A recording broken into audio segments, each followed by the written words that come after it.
Assalomu alaykum. Men ismim To'ra Shohjahon. Men bu yoqqa profi ekspertga CDMOC topshirgan kelgan edim.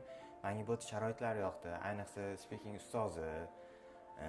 Keyin CDMOC'ni listening, writing, readinglari vashi zo'r. Men nevaramni ilmli bo'lishini xohlayman.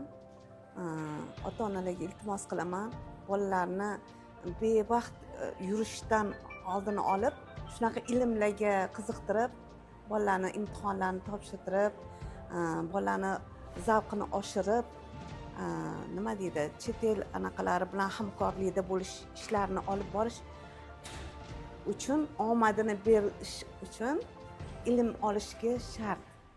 Ilm olsa, bola rivojlanadi, ilmli bo'ladi, odobli bo'ladi, har xil yo'llardan qaytadi. Hammaga omad.